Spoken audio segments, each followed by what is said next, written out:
इस क्लास में सभी का स्वागत है। आज भारतीय न्याय संहिता के 2023 की धारा 125 से आगे की धाराओं को आईपीसी को बंधों के साथ पढ़ाया जाएगा। तो भारतीय न्याय संहिता की धारा 125 व बीएनएस व आईपीसी की धारा 336, 337, 338। तो इस संहिता की धारा 125 आईपीसी की धारा 336, 337, 338 इसमें है कि कार्य जिससे दूसरों का जीवन या वैयक्तिक सुरक्षा संकटापन्न हो तो आईपीसी की धारा 336 व इस संहिता की धारा 125 तो इसमें बताया गया है कि जो कोई इतने उतावलेपन या उपेक्षा से कोई ऐसा कार्य करता है कि उसे मानव जीवन या दूसरों का वैयक्तिक सुरक्षा संकटापन्न होती है, तो इसमें जो कारावास है, कारावास का बंद किया गया है कि ऐसा व्यक्ति ऐसे कारावास से जो 3 मास तक हो सकेगा, किसी भांति का 3 मास का कारावास या फाइन यानी जुर्माना, और इसमें जो जुर्माने की रकम है वो 2500 से कम नहीं होगा, 2500 तक हो सकेगा या दोनों से दंड नहीं होगा। और इस धारा के अंतर्गत जो अपराध है संज्ञेय, जमानती और किसी मजिस्ट्रेट द्वारा विचारणीय होगा। इसमें जो आईपीसी की धारा 336 में है उसमें जो जुर्माने की रकम है वो 250 थी। आईपीसी की धारा 337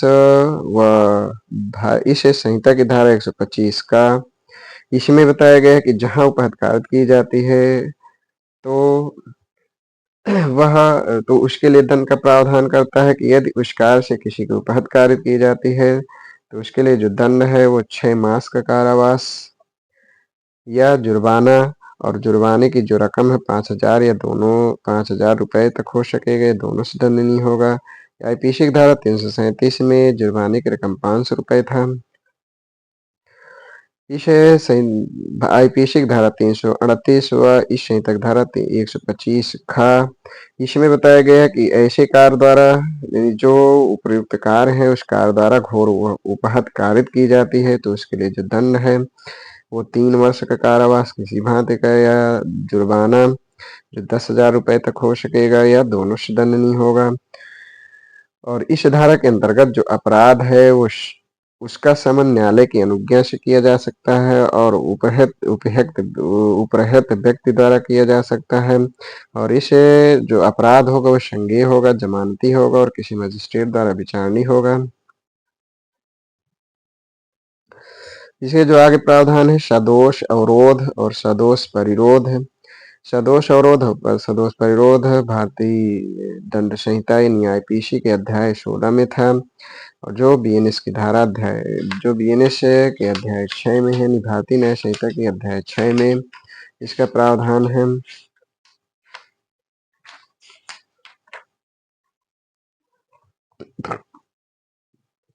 भारतीय न्याय संहिता की धारा 126 व भारतीय दंड संहिता यानी आईपीसी की धारा 339 और 341। तो इस संहिता की धारा 126 व आईपीसी की धारा 339 से 341 इसमें सदोष अवरोध की विषय में प्रावधान किया गया है। तो आईपीसी की धारा 339 व इस संहिता की धारा 126 की उपधारा 1 इसमें बताया गया है कि जो कोई किसी व्यक्ति को स्वेच्छा ऐसी बाधा डालता है, किसी व्यक्ति को उस दिशा में जिसमें उस व्यक्ति को जाने का अधिकार है, जाने से रोक दे तो उस व्यक्ति का सदोष अवरोध करता है यह कहा जाता है। तो इसमें बताया कि यदि कोई किसी व्यक्ति को जिस दिशा में उसे जाने का अधिकार है उस दिशा में जाने से रोक दे तो उसके द्वारा जो अपराध कारित होगा वो सदोष अवरोध का अपराध कहा जाएगा। इसमें जो अपवाद है कि भूमि या जल के ऐसे प्राइवेट मार्ग में बाधा डालना जिसके संबंध में किसी व्यक्ति को सद्भावना पूर्वक विश्वास है कि वहां बाधा डालने का उसे विधिपूर्ण अधिकार है, तो उसे इस अर्थ के अंतर्गत अपराध नहीं है। यानी ऐसे भूमि या जल के ऐसे प्राइवेट मार्ग में बाधा डालना जिसमें किसी व्यक्ति को यह सद्भावना पूर्वक विश्वास है कि उसे उस मार्ग या उसमें उस प्राइवेट मार्ग, जल या भूमि में उसे बाधा डालने का विधिपूर्ण अधिकार है, तो उसके द्वारा कृत इस धारा के अंतर्गत नहीं आएगा। इसमें जो दृष्टांत है कि एक मार्ग में जिसे होकर जाने का यह का अधिकार है, सद्भावपूर्वक विश्वास न रखते हुए उसको मार्ग मार्ग रोकने का अधिकार प्राप्त है, बाधा डालता है, तो यह जाने से उसके द्वारा रोक दिया जाता है, तो का यह का सदोष अवरोध करता है। यह कहा जाएगा। आईपीसी की धारा 341 व इस संहिता की धारा 126 उपधारा 2, इसमें इसमें जो है इसमें दंड का प्रावधान करता है कि जो कोई किसी व्यक्ति का सदोष अवरोध करता है तो उसके लिए सादा कारावास 1 मास या जुर्माना जो 5,000 रुपए तक होगा हो सकेगा या दोनों से दंडित किया जाएगा। इस विषय पर प्रावधान किया गया है। आईपीसी की धारा 341 में जो जुर्माने की रकम थी वो 500 रुपए थी, और इस धारा 126 की उपधारा 2 के अंतर्गत जो अपराध है वो शमनी होगा, संज्ञेय होगा, जमानती होगा और किसी मजिस्ट्रेट द्वारा विचारणीय होगा।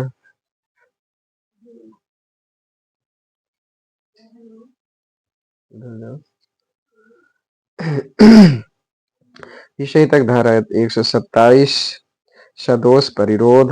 रांगफुल कन्फाइनमेंट,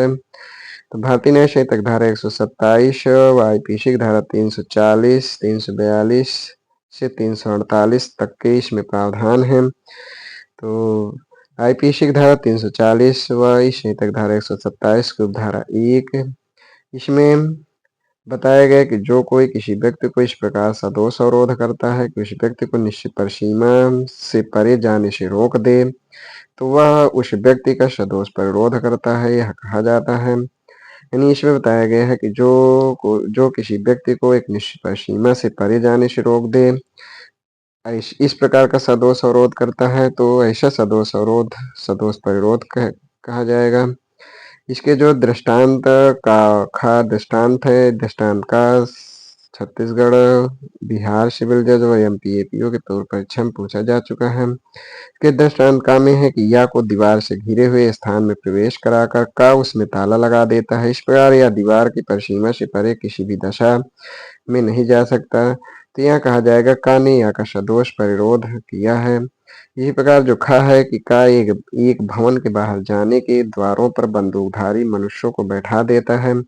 और यह से कह देता है कि यदि यह भवन के बाहर जाने का प्रयत्न करेगा तो वे या को गोली मार देंगे, तो का ने या का सदोष परिरोध किया है, यह कहा जाएगा। इस संहिता के यानी इस संहिता की धारा 127 की धारा 2 व आईपीसी की धारा 342 इसमें दंड का प्रावधान किया है कि जो कोई किसी व्यक्ति का सदोष परिरोध करता है तो उसके लिए जो दंड का प्रावधान है वो कारावास 1 वर्ष का किसी भांति का या जुर्माना, और जो जुर्माने की रकम है 5,000 रुपए तक हो सकेगा या दोनों से दंडनीय होगा। आईपीसी की धारा 342 में जो जुर्माने की रकम थी वो 1,000 रुपए थी, और आईपीसी की धारा 342 जो एमपी सिविल जज की परीक्षा में पूछा जा चुका है। इस उपधारा के अंतर्गत इस धारा 127 उपधारा 2 के अंतर्गत जो अपराध है वो शमनी होगा, संज्ञेय होगा, जमानती होगा और कोई किसी मजिस्ट्रेट द्वारा विचारणीय होगा। आईपीसी की धारा 343 व इस संहिता की धारा 127 की उपधारा 3, इसमें बताया गया कि जो कोई किसी व्यक्ति का सदोष परिरोध 3 या अधिक दिनों के लिए करता है तो उसके लिए जो दंड का प्रावधान है वो 3 वर्ष का कारावास किसी भांति का या जुर्माना, और जुर्माने की रकम 10,000 रुपए तक हो सकेगा या दोनों से दंडनीय होगा। इस धारा के अंतर्गत जो अपराध है शमनी है, संज्ञेय है, जमानती है और किसी मजिस्ट्रेट द्वारा विचारणीय है। आईपीसी की धारा 343 में जो दंड का प्रावधान था वो 2 वर्ष का कारावास या जुर्माना जो 1,000 रुपए था। आईपीसी की धारा 344 व इस संहिता की धारा 127 की धारा 4, इसमें बताया गया है कि यदि कोई किसी व्यक्ति का सदोष परिरोध 10 से अधिक दिनों के लिए किया जाता है तो उसके लिए जो दंड है वो 5 वर्ष का कारावास किसी भांत का जुर्माना जो 10,000 रुपए तक हो सकेगा या यानी 5 वर्ष का कारावास और जुर्माना दोनों से दंडनीय होगा। और जुर्माने की रकम 10,000 रुपये तक हो सकेगा। और इस धारा के अंतर्गत जो अपराध है शमनी है, संज्ञेय है, जमानती है, प्रथम वर्ग मजिस्ट्रेट द्वारा विचारणीय है। आईपीसी की धारा 344 में जो दंड था वो 3 वर्ष का कारावास प्लस जुर्माना था। आईपीसी की धारा 345 वही संहिता की धारा 127 की उपधारा 5 इसमें बताया गया कि जो कोई ये जानते हुए किसी व्यक्ति को सदोष प्रतिरोध रखता है कि उस व्यक्ति को छोड़ने के लिए रीट सम्यक रूप से निकल चुकी है और वह किसी अवधि के उस कारावास के अतिरिक्त जिससे कि वह इस अध्याय के किसी अन्य धारा के अधीन दंडनीय हो, उसके अतिरिक्त जो दंड के इसमें प्रावधान है वो ये है कि 2 वर्ष का कारावास किसी भांति का और जुर्माने। और इस उपधारा के अंतर्गत जो अपराध है वो संज्ञेय होगा, जमानती होगा, प्रथम वर्ग मजिस्ट्रेट द्वारा विचारणीय होगा।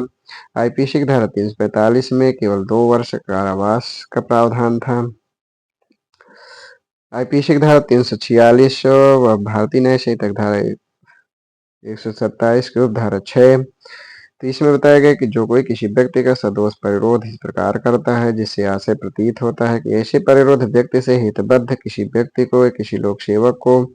या ऐसे व्यक्ति के परिरोध की जानकारी न होने पाए या इसमें इसके पूर्व वर्णित किसी ऐसे व्यक्ति या लोक सेवक को ऐसे परिरोध के स्थान की जानकारी न होने पाए या उसका पता वह न चला पाए, तो इसमें कहा गया कि इसमें जो दंड है वो अतिरिक्त होगा, उस अपराध के अतिरिक्त होगा जिसके लिए वह ऐसे सदोष परिरोध के लिए दंडनीय हो। तो इसमें जो अतिरिक्त दंड का प्रावधान है वो 3 वर्ष का कारावास किसी भांति और जुर्माने से दंडनीय होगा। इस धारा के अंतर्गत जो अपराध है वह शमनीय है और संज्ञेय है, जमानती है, किसी मजिस्ट्रेट यानी प्रथम वर्ग के मजिस्ट्रेट द्वारा विचारणीय होगा। यानी जो 346 यानी 127 धारा 6 में जो अपराध है शमनीय है, संज्ञेय है, जमानती है, प्रथम वर्ग मजिस्ट्रेट द्वारा विचारणीय है। आईपीसी की धारा 346 जो गुप्त स्थान से सदोष परिरोध के विषय में प्रावधान करती है। आईपीसी की धारा 347 व इस संहिता की धारा 127 की धारा 7 है। तो आईपीसी की धारा 347 में संपत्ति उद्यापित करने या अवैध कार्य करने के लिए मजबूर करने के लिए सदोष परिरोध। तो 127 की धारा 7 में प्रावधान करता है जो किसी व्यक्ति को सदोष परिरोध इस प्रयोजन से करता है कि उस व्यक्ति से या उससे हितबद्ध किसी व्यक्ति से कोई संपत्ति मूल्यवान प्रतिभूति उद्यापित की जाए या उस परिरोध व्यक्ति या उससे हितबद्ध किसी व्यक्ति को कोई ऐसी अवैध बात करने के लिए या कोई ऐसी जानकारी देने के लिए जिससे अपराध का किया जाना सुकर हो जाए, मजबूर किया जाए, तो उसके लिए जो दंड का प्रावधान है वो ये है कि 3 वर्ष के कारावास किसी भांति और जुर्माने से। और इस धारा के अंतर्गत जो अपराध है संज्ञेय है, जमानती है और किसी मजिस्ट्रेट द्वारा विचारणीय है। आईपीसी की धारा 348 व इस संहिता की धारा 127 की धारा 8 आईपीसी की धारा 348 में संस्कृत व्यापित करने के लिए या विवश करके संपत्ति का प्रत्यावर्तन करने के लिए सदोष परिरोध के विषय में प्रावधान करता है जो इस संहिता की धारा 127 की धारा 8 में है। तो ऐसे अपराध के लिए जो दंड है 3 वर्ष का कारावास किसी भांति का या जुर्माना प्लस 3 वर्ष का कारावास किसी भांति का और जुर्माने से दंडनीय होगा। और इस उपधारा के अंतर्गत जो अपराध है संज्ञेय, जमानती और किसी मजिस्ट्रेट द्वारा विचारणीय है।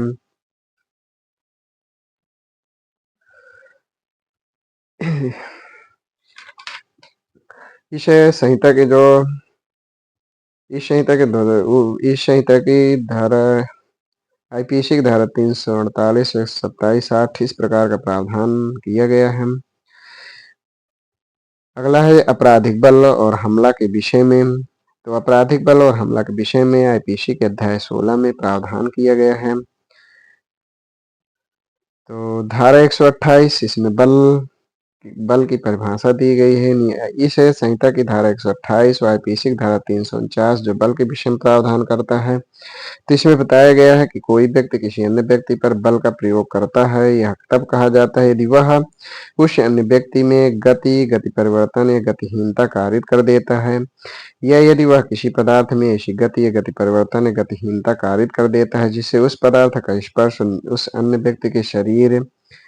शरीर के किसी भाग से या किसी ऐसी चीज से जिसे वह अन्य व्यक्ति पहने हुए है या ले जा रहा है, या किसी ऐसी चीज से जो इस प्रकार स्थित है, ऐसे स्पर्श से उस अन्य व्यक्ति के संवेदन शक्ति पर प्रभाव पड़ता है। इसमें परंतु यह तब जबकि गतिमान गति परिवर्तन गतिहीनता कार्य करने वाला व्यक्ति उस गति या गति परिवर्तन गतिहीनता को इसमें इसके पश्चात वर्णित 3 तरीकों में से किसी एक द्वारा कारित करता है। तो इसमें जो तरीका बताया गया है वो कि खंड जो इसके का में है कि अपनी निजी शारीरिक शक्ति द्वारा किसी पदार्थ के इस प्रकार व्ययन द्वारा उसके अपने या किसी अन्य व्यक्ति द्वारा या कोई अन्य कार्य किए जाने के बिना ही गति या गति परिवर्तन या गतिहीनता घटित होती है। ग में है कि किसी जीव जंतु को गतिमान होने गति परिवर्तन करने गतिहीन होने के लिए उत्प्रेरणा द्वारा। तो इसमें 3 तरीकों से सारे किसी व्यक्ति के गति या गति परिवर्तन या गतिहीनता इन 3 तरीकों से यदि किया जाता है तो कहा जाएगा कि वह बल की परिभाषा में आएगा। भारतीय न्याय संहिता की धारा 129, वाईपीसी की धारा 350। तो इस संहिता की धारा 129 आपराधिक बल। तो जो इसमें आपराधिक बल के विषय में प्रावधान करता है कि जो कोई किसी व्यक्ति पर उस व्यक्ति के सम्मत के बिना बल का प्रयोग किसी अपराध को करने के लिए या इसे बल के प्रयोग से कारित करने के आशय से या इसे बल के प्रयोग से संभावतः उस व्यक्ति को जिस पर बल प्रयोग किया गया है उसे क्षति भय या शोभ कारित करेगा, यह जानते हुए संशय करता है कि वह उस अन्य व्यक्ति पर आपराधिक बल का प्रयोग करता है, यह कहा जाता है। तो इसमें बताया गया है कि जो यानी कोई व्यक्ति जो किसी अन्य व्यक्ति को उसकी सम्मत के बिना बल प्रयोग किसी अपराध को करने के लिए करता है या बल का प्रयोग कारित करने के आशय से या इसी बल के प्रयोग से वह संभावता ये जानता है संभाव्य है कि बल प्रयोग किया गया है उसे क्षति भय या क्षोभ कारित करेगा, यह जानते हुए करता है, तो ये कहा जाएगा कि वह व्यक्ति आपराधिक बल का प्रयोग करता है। इसमें जो 2 दृष्टांत हैं,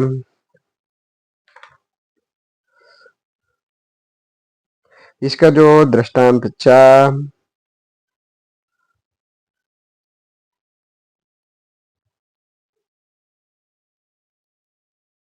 इसमें जो दृष्टांत चा और जा है वो महत्वपूर्ण है। इसमें दृष्टांत चा जो उत्तराखंड सिविल जज की परीक्षा में यूपीएपीयू परीक्षा में पूछा जा चुका है। तो इसमें बताया गया कि का किसी महिला का घूंघट साहस हटा देता है, यहाँ का ने उस पर साहस बल का प्रयोग किया है और यदि उसने उस महिला की सम्मत के बिना यह कार्य यह आशय रखते हुए यह संभाव जानते हुए किया है कि उससे उसको क्षति भय या क्षोभ उत्पन्न हो तो उसने उस आपराधिक बल का प्रयोग किया है। इसी प्रकार जो इसका दृष्टांत जा है उसमें बताया है कि का या की सम्मत के बिना एक कुत्ते को या पर झपटने के लिए भड़काता है, यहाँ यदि का आशय या कुछ क्षति भय या क्षोभ कारित करने का है तो उसने यहाँ पर आपराधिक बल का प्रयोग किया है, यह कहा जाएगा। इसी प्रकार है कि ए बी पर थूक दिया, ये आपराधिक बल का प्रयोग का उत्तरदायी है। मकान मालिक द्वारा किराएदार को किराया देने के लिए यातना देना, ये आपराधिक बल का प्रयोग है। इस संहिता की धारा 130, वाईपीसी की धारा 351। तो इस संहिता की धारा 130, वाईपीसी की धारा 351 इसमें हमला के विषय में बताया गया है। तो इस धारा के अंतर्गत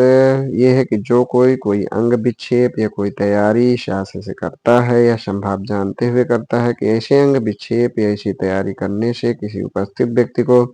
यह आशंका हो जाए कि जो वैसे अंग विक्षेप या तैयारी करता है कि वह उस व्यक्ति पर आपराधिक बल का प्रयोग करने ही वाला है तो वह हमला करता है, यह कहा जाएगा। तो इसके जो स्पष्टीकरण है जो न्यायपीशिक धारा 351 जो यूपीपीयू परीक्षा में पूछा जा चुका है और इसके दृष्टांत स्पष्टीकरण जो कि झारखंड सिविल जज परीक्षा में पूछा जा चुका है कि केवल शब्द हमले के कोर्ट में नहीं आते किंतु जो शब्द कोई व्यक्ति प्रयोग करता है वो उसके अंग विक्षेप या तैयारियों को ऐसा अर्थ दे सकते हैं जिससे कि वे अंग विक्षेप या तैयारियां हमले की कोर्ट में आ जाएं। इसका जो दृष्टांत का है कि या पर अपना मुक्का का इस आशय से या ये संभाव जानते हुए लाता है कि उसके द्वारा या को यह विश्वास हो जाए कि का या को मारने ही वाला ही है का ने हमला किया है। इसी प्रकार ख का है कि का एक उग्र कुत्ते की मुख बंधनी इस आशय से असंभव जानते हुए खोलना आरंभ करता है कि उसके द्वारा या कोई विश्वास हो जाए कि वह या पर कुत्ते से आक्रमण कराने ही वाला है, तो का ने या पर हमला किया है ये कहा जाएगा। इसी प्रकार जो इसका दृष्टांत गा है कि या से यह कहते हुए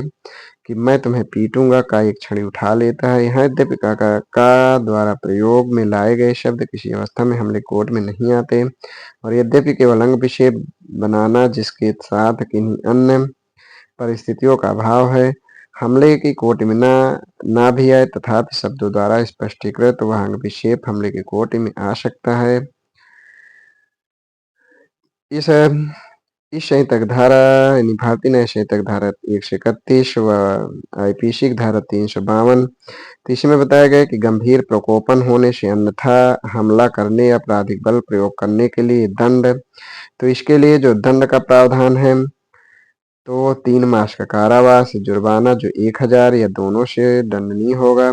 आईपीसी की धारा 352 में 500 रुपये, जुर्माने की रकम 500 रुपये था।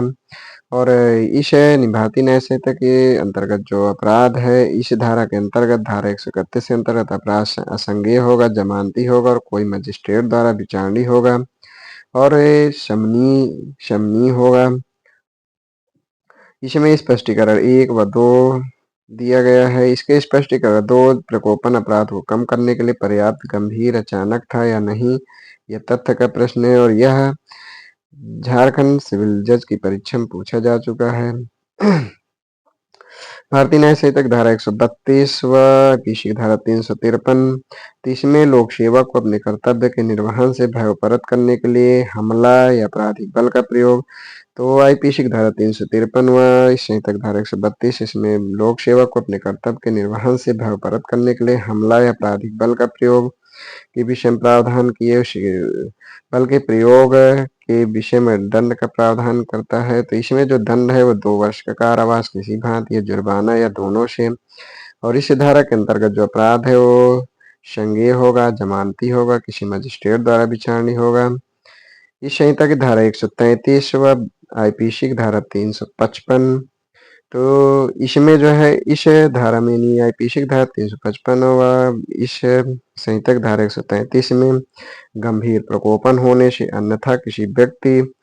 का अनादर करने के आशय से उस पर हमला या आपराधिक बल का प्रयोग इस विषय पर प्रावधान करता है।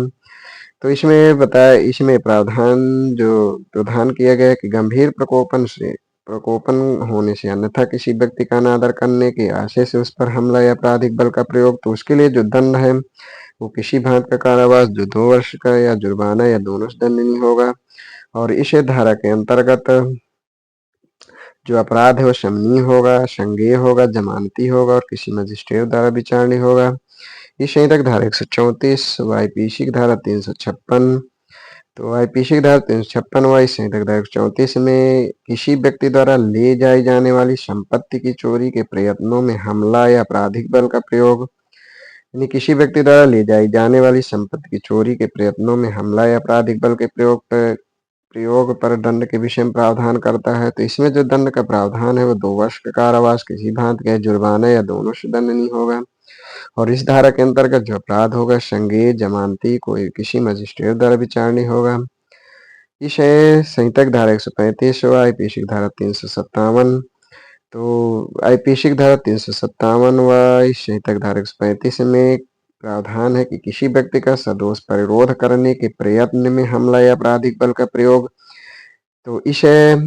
इसमें जो दंड का प्रावधान है वो किसी भांति का कारावास 1 वर्ष या जुर्माना और जुर्माने की रकम 5000 रुपये तक या दोनों से दंडनीय होगा। आईपीसी की धारा 357 में जुर्माने की रकम 1000 रुपये था। इस संहिता की धारा 136 व आईपीसी की धारा 358, तो आईपीसी की धारा 358 और इस संहिता की धारा 136 इसमें प्रावधान किया गया है कि गंभीर प्रकोपन पर हमला या आपराधिक बल का प्रयोग, तो इसमें जो दंड का प्रावधान है सादा कारावास जो 1 मास का सादा कारावास या फाइन यानी जुर्माना जो 1000 रुपये तक हो सकेगा, ये दोनों दंड नहीं होगा। आईपीसी की धारा 358 में जो जुर्माने की रकम थी 200 रुपये था, और इस धारा के अंतर्गत जो अपराध है शमनीय होगा, संज्ञेय होगा, जमानती होगा और किसी मजिस्ट्रेट द्वारा विचारणीय होगा। इस संहिता की इस संहिता में शमनी, अव्यापहरण, अपहरण, दासत्व और बलात्संग के विषय में,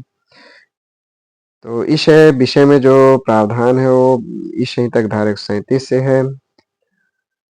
और ये है अध्याय यानी अपहरण, अपहरण, दासत्व और बलात्संग से संबंधित जो अपराध हैं वो आईपीसी के अध्याय 16 में थे। तो धारा 137 यानी इस संहिता की धारा 137 व आईपीसी की धारा 359, आईपीसी की धारा 359 जो बिहार सिविल जज की परीक्षा में पूछा जा चुका है। तो इस संहिता की धारा 137 में व्यापहरण के विषय में प्रावधान करता है। तो आज यहीं पर अगले क्लास में धारा 137 से आगे की धाराओं को पढ़ाया जाएगा। धन्यवाद।